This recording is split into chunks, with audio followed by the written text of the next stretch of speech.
initiated the group of eminent person and the youth group.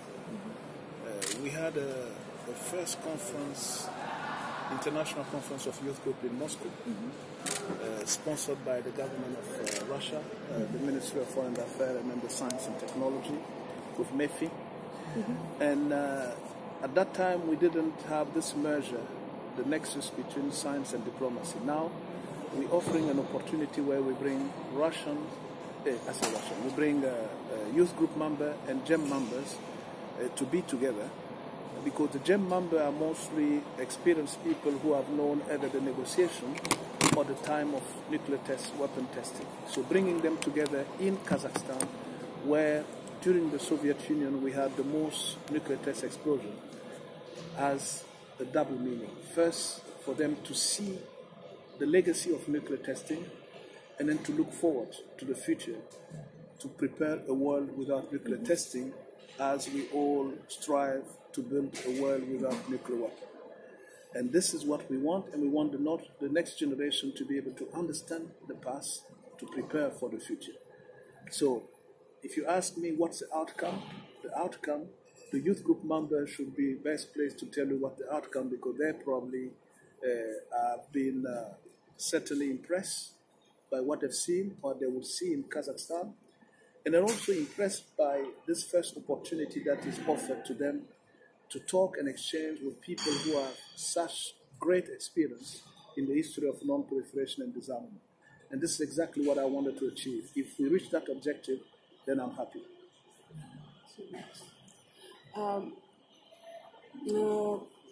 Мы знаем, что по вашей инициативе была создана программа поддержки молодежи, поддержку Абзяу.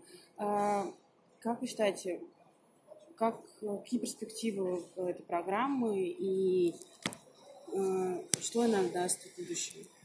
We know that under your leadership and initiative, the CTVTO Youth Group was launched. What are the perspectives of this group, and what do you think it can bring for the future? I think I initiated this group because I came 15 years ago. I was much younger than I look today, and you would agree. And then I came from a field and a context where I didn't deal with nuclear non-proliferation, nuclear disarmament. So I'm from Burkina Faso. It's a tiny little country. Nuclear disarmament is not a priority in my country. То есть он приехал 15 лет назад, когда он стал заниматься разоружением, он пришел из абсолютно другой сферы. И поэтому он вообще сам из Буркина-Фасо. И поэтому он понимает, что для молодежи, которая напрямую с этим не сталкивается, это очень важная тематика.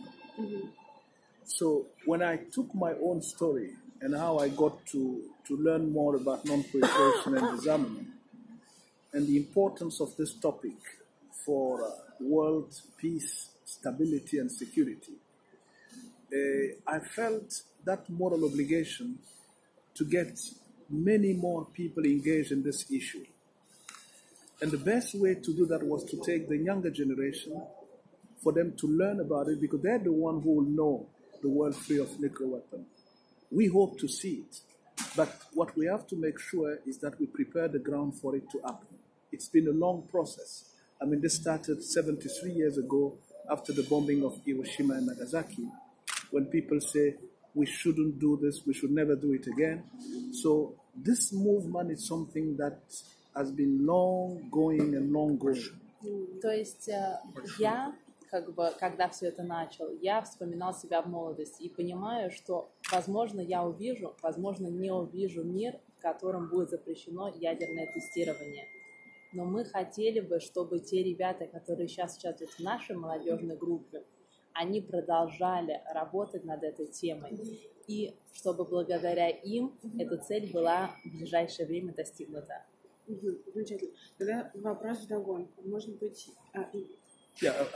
So, if you want people to prepare a better future, and you don't involve the younger generation, you'll have the same people who have been negotiating for 70 years and then being involved, and then they're the same people knowing that the same people. And the younger generation, they've never heard or never experienced nuclear testing. So bringing them today to Kazakhstan is not to blame anybody. It's for people to see what was done to prepare nuclear weapon and why today it's not good to continue in that trend, because we can only have stability and security if we put all those in the past. And the majority of the countries are engaged in this because the Comprehensive Nuclear Test Ban Treaty has 183 countries that have joined this initiative. And among the 183 countries, Russia is one of them. Russia has said no to nuclear testing and never to nuclear testing because Russia has signed and ratified the CTBT. And I've had, as Executive Secretary, the greatest support from the Russian authorities. Foreign Minister Lavrov, I briefly met President Putin, and Sergei Ryabkov, who is the Deputy Foreign Minister, has been in close contact with me to see how best Russia can help us in this mission. And that's something that I commend the government of Russia for. And then I'm hoping that their commitment to non-proliferation and disarmament is continuing through the process of getting the CTBT solidly entrenched in the process of non-proliferation and disarmament. And this is what I'm working with them for, and then this is what I have the youth group engaged to as well. Значит, важно понимать, что если мы не будем вовлекать молодое поколение, то ничего не изменится. Потому что если одни и те же переговоры ведут одни и те же люди десятилетиями, то никаких новых идей не будет. Для этого необходимо вовлекать молодежь. Россия в этом плане является одним из лидеров в сфере нераспространения разоружения. И мы всегда как бы большим уважением и благодарностью относимся к этой стране. Я не раз встречался с Лавровым, кратко с Путиным, замминистра Рябковым. И я глубоко уверен в том, что именно благодаря России наш договор сможет продвигаться и получить какое-то уже окончательное вступление в силу. Очень хороший ответ. Спасибо. And the world is always a better place when Russia and US are coming together to take the leadership that is needed to build a peaceful, a stable and a secure world. И, как вы сами понимаете, мир будет только лучше, если Россия и Штаты будут работать совместно, поскольку под лидерством этих двух государств мир будет намного более стабильным. Yes, but North Korea is the main problem, no? North Korea is the main problem today because North Korea is the only country to have challenged the norm against nuclear testing. And I'm just coming from South Korea, and I can tell you that I was pleased to see that the tension between the two Koreas has gone down, because I visited the DMZ, the demilitarized zone. I visited 3 years ago, but from 3 years ago to today, you can even feel on the spot, that the tension has gone down. The way you see military from both sides standing there, it's completely different. And that's a good sign. I want this sign to continue, this positive sign to continue to prepare a better future in the peninsula for a better future for the international community. And I think President Trump and Kim Jong-un have met. They've given a light of hope to the international community. Right now, things seem to be stalled, but it is my hope that it will continue with the help of other countries in the region, including China, including Russia, and including Japan as well. Those are players in this Korean peninsula that shouldn't be neglected in the process. Я совсем недавно был в Корее, и могу вам сказать, поскольку я там бываю довольно часто, что чувствуется, что уровень напряжения между Северной и Южной Кореей заметно спал. В Корее он был в Южной. Да. Нет, в Южной Корее. Южной, да, и Северной Кореи, да. И я надеюсь, что данный тренд будет продолжаться, поскольку встреча Кима с Трампом была действительно исторической, и она дает нам какую-то надежду. Пусть даже у нас сейчас есть ощущение, что процесс в какой-то степени находится в тупике, Но все равно сам факт того, что эта встреча произошла, особенно если мы сможем вовлечь региональные государства вокруг процесса регулирования, такие как Япония, Россия, Китай, возможно, даст нам реальную надежду на то, что будет найдено какое-то решение. Я хотела спросить, какая история, может быть, какой виток в истории или какая ситуация лично сподвигла его возглавить такую программу, и какая его личная история прихода к этой теме? How did you yourself come to become the head of the organization and to get interested in those issues? Yeah, that's an interesting question. It's true. I mean, when you see the fact that I come from Burkina Faso, it's not something that is trivial to everybody. But I often say I came into it accidentally. Okay, I worked 15 years in the industry. I'm a geophysicist by training. I did my PhD in technologies that I use for monitoring. And this is how I got interested in the monitoring technologies. And I joined the organization as director of the International Data Center. So I was director of the technical division of the organization for 9 years. And then I was encouraged to run for executive secretary when my predecessor left, because probably people saw the passion that I had for the technical aspect of the organization, but also my interest in multilateral diplomacy. And I think I've had, and I'm still having, the job of my life, because this is, you can't find in this world a scientist who has worked in my field to work in such an enjoyable and at the same time a noble cause to push something for the international community. So, and coming from Burkina Faso, it's true, it surprises people, but it also shows that world peace, stability and security doesn't belong only to the usual suspects. It's something that belongs to everybody, including countries like Burkina Faso or Niger or Mali or Senegal or Nigeria. And that's why I take my role here seriously. And then at the same time, I thank the usual suspects who have allowed me to come in this field and then to play my role the best I can, and then get more and more people from the developing world interested in nuclear non-proliferation and disarmament. Как вы знаете, я родом из Буркина-Фасо, и между нами то, что я сейчас нахожусь в этой позиции, это, по сути дела, случайность. Я присоединился к организации 15 лет назад. До этого я работал геофизиком.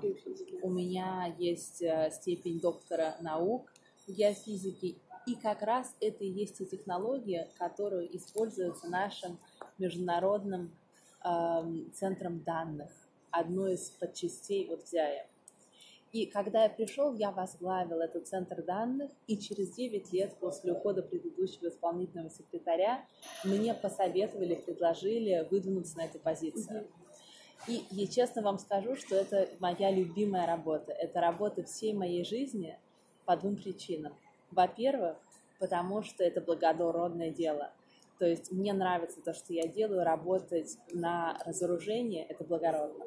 А во-вторых, потому что я своим примером, выходец из Буркина-Фасо, показал, что не только основные страны могут иметь лидирующие позиции в международных организациях. Это может быть выходец из Буркина-Фасо, из Мали, из Нигерии, из ряда других государств. И поэтому каждый день я действительно отдаю максимум себя, чтобы сделать то, что я могу сделать в этой организации. And also, I think my position and where I come from helps a bit, because it shows that I don't have a hidden agenda in this process. What I want is to deliver what the international community wants, the entry into force of the Comprehensive Test Ban Treaty, to contribute to more peace, stability, and security. And that's what I'm striving for, and this is why I've engaged those young people, and then also have around me some experts around the world who have worked in this field, the group of eminent persons, to do that nexus between those who have negotiated the treaty and those who will leave a world free of nuclear weapons to work today to prepare the ground for it. And that's what makes me so passionate about my job, and I'm so pleased to engage with the younger generation. And it also keeps me young too, because being with them so makes me feel younger, and it's always great. Достоинство моей позиции заключается в том, что у меня нет никакой скрытой повестки дня. За это меня и ценят. То есть моя повестка дня, она абсолютно открытая. Главная цель – вступление в силу договора о всеобъемлющем запрещении ядерных испытаний. И в этой связи я окружил себя экспертами, как, например, группа видных деятелей, которая собралась сейчас здесь, в Казахстане, а также молодежной группы, потому что у них много новых креативных идей, и плюс они помогают мне оставаться молодым. Можно? Да. Если это не секрет, сколько сейчас всего станций мониторинга в мире, и не рассматривался ли вариант о том, чтобы открыть информацию, скажем, по уровню фона и сделать какой-то публичный сайт для просмотра уровня радиационного фона по всему миру? Технологики сегодня выступают.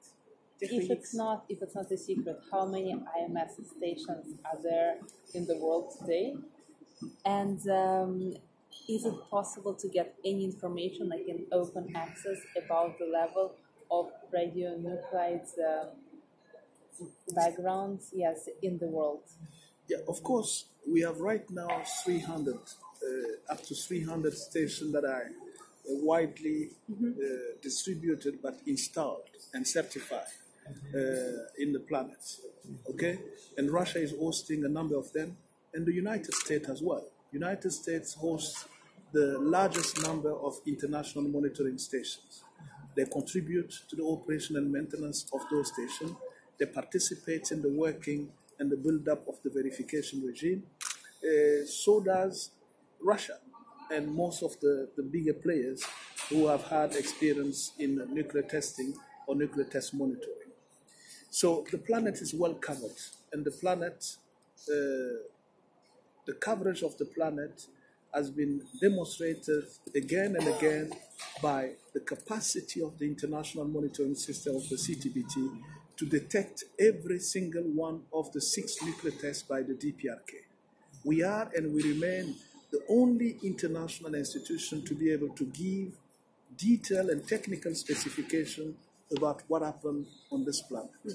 And I'm proud of it, and the international community is proud of it. So this is where we stand now.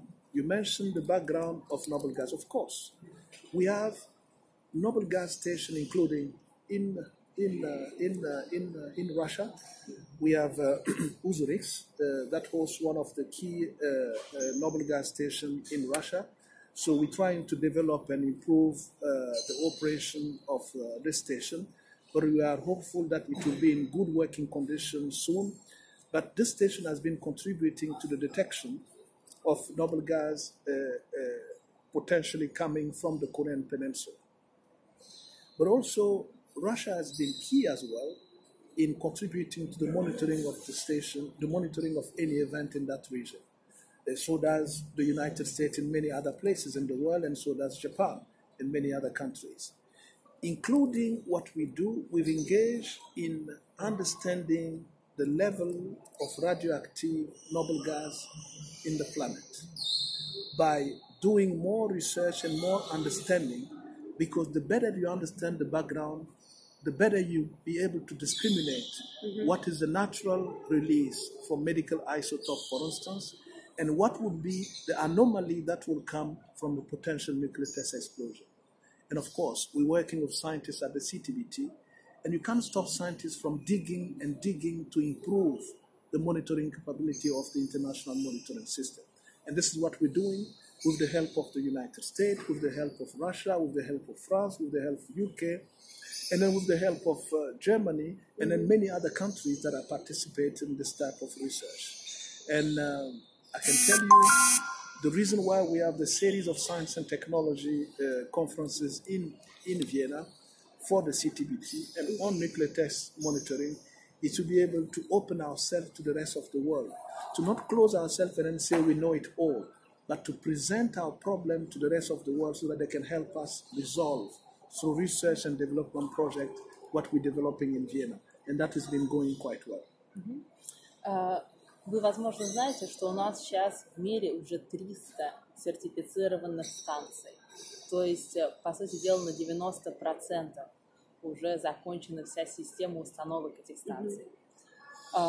Поэтому планета покрыта очень хорошо. Это было доказано, скажем, в ходе 6 испытаний северокорейских КНДР, когда наша система сразу смогла с точностью определить эпицентр данных испытаний и предоставить всю необходимую информацию. Говоря о России, российская роль, особенно если мы говорим о Северной Корее, достаточно высока, поскольку Россия находится недалеко, и у нее есть ряд радионуклидных станций, в том числе в Уссурийске. Мы как раз сейчас работаем над установкой и сертификацией данной станции. Также такие станции есть в Японии, в Штатах и в ряде других государств. И наша цель не закрываться от мира, а наоборот открываться. И поэтому, например, конференция, которая называется Science and Technology, то есть наука и технология, которая у нас проходит каждые 2 года, очень важна. Она позволяет нам рассказать и показать другим, что конкретно мы делаем. But what about opening data for simply people? Maybe on internet site with radioactive data. Okay, you will be surprised to know that we've come a long way, and then in fact, the CTBT international monitoring data system data is now going more widely than it has ever been anticipated. Not only the National Data Center, but through our science and technology series of conferences. We have engaged in what we call the virtual data exploitation center, meaning providing, first of all, historical data to scientific institutions for them to see what has been gathered for the past years, and now 22 years, through the international monitoring system, and how best they can use it for the purpose of improving the monitoring capability of the CTBT, but also for their own way to be able to do a replica of what the CTBT is doing for confidence building measure. Because the more you guys can do a replica of what we do, and then you find what we find, and then you prove what we've proven through technical means, the more you believe and you trust the CTBT technology, and then the more you defend this treaty for its contribution for peace and stability. So it is in our interest to provide more data for people, for them to understand better what we do. Because let's think about it. If you have something and then you say it's yours, if I come and ask you, if you don't give it to me or you don't share, I'll try and find the same way to find what you have. And you become irrelevant. If you want to remain relevant, you have to share what you have for people to believe in what you do, people to trust what you do. And it's the same thing for the international monitoring system. To remain relevant, we have to show that we trust what we do, and then you can come and verify with us, and then you will trust the same way, and then we'll move forward. And this is my job, and this is what we're trying to do with the youth group, with the GEM, and then with the staff of the Comprehensive Test Ban Treaty Organization. Как вы, может быть, видели, на сайте есть специальный раздел, он называется «ВИДЭК» – «Виртуальный центр данных». Там вы можете получить в свободном доступе всю историческую информацию по данным, которые ОТЗЯИ собирала. Всю историческую информацию по тому, что собирает ОТЗЯИ. То есть вы просто можете в свободном доступе это получить. Поскольку мы глубоко убеждены, чтобы оставаться релевантными, надо уметь делиться и показывать, почему то, что мы делаем, важно. Если государство или, скажем, независимые организации могут получить наши данные, проверить их и доказать, что та информация, которую мы собираем, абсолютно правильна, то это поможет и нам остаться и в дальнейшем релевантными. Коллега, у нас еще минуты 2-3. Да, я хотел задать такой вопрос. В прежние годы основная часть усилий по ядерному разоружению опиралась не столько на политиков, сколько на общественное мнение. Многие писатели-фантасты работали над этим, авторы кино, фильмов предупреждений рисовали ужасы ядерного апокалипсиса. А сейчас все усилия сосредоточены только на политиков? Или какая-то работа проводится именно по организации общественного мнения, чтобы оно давило на политиков? И как оно изменилось за последнее время? Well, we have seen before that it was much less politicians and much more public opinion, civil society that were involved in promoting the issues of disarmament and non-proliferation. How do you consider the situation today? Is it now only the politics taking a lead on it? Or is civil society, writers, artists, are they still involved? I think I see many people in civil society, even journalists as well, and that's why you guys are asking me a question about non-proliferation and disarmament. And we need more and more people to be engaged in this issue for it to succeed. The problem has been that we've lost the momentum in nuclear test monitoring, because the nuclear test monitoring, the presence and the existence of the international monitoring system has pushed back nuclear testing into history, and that's why we only have the DPRK. So people shouldn't forget the role that the international monitoring system and the treaty negotiation that accompany this international monitoring system and the build-up of the verification regime has played in pushing nuclear testing into history. But it has been done because of civil society movement.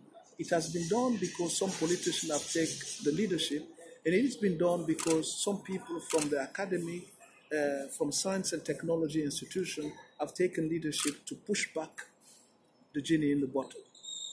So now, today we see less because the younger generation don't know of nuclear weapon testing and don't know of nuclear weapon outside looking at Hiroshima and Nagasaki on the movie. And this is why I wanted to bring them to touch the reality of nuclear testing in Kazakhstan. And it's my hope to bring them next year to Japan for them to see what is Nagasaki and see what is Hiroshima. If you do that, we're doing our part, but we all fail. The younger generation needs to take the baton and then move that movement to its success. I'm hoping to do something during my time, but if I can't, it shouldn't stop me from preparing the younger generation to doing it, because we all come to put our little piece in the puzzle that we want for non-proliferation disarmament.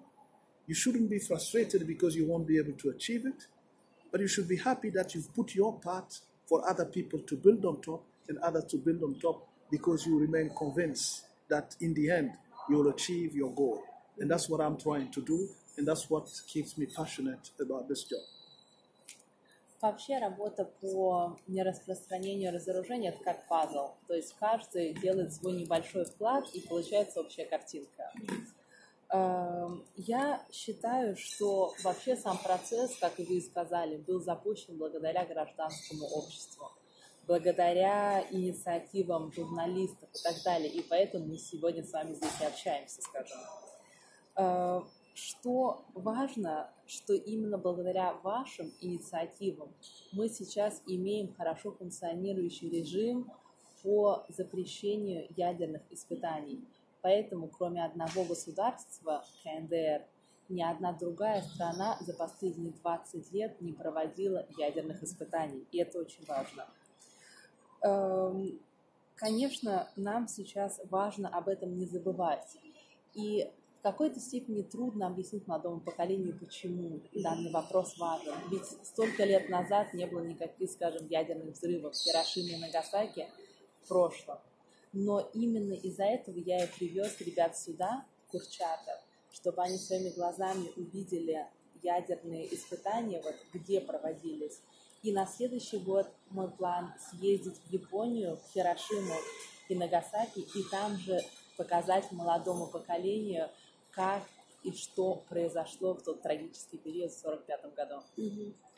And we need you as well, because we need journalists, we need bloggers, because what we want from you is to say the fact, to talk about the fact, and then to believe in the fact. Because if you have journalists who only do the way they want to see instead of the way they see, then we're not doing our work together.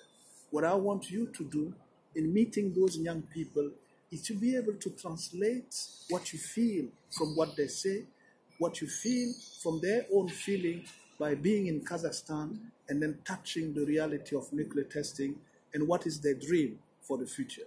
This is what would be great. If you do that for us, you will save my time here. Okay? And this is what I need from you.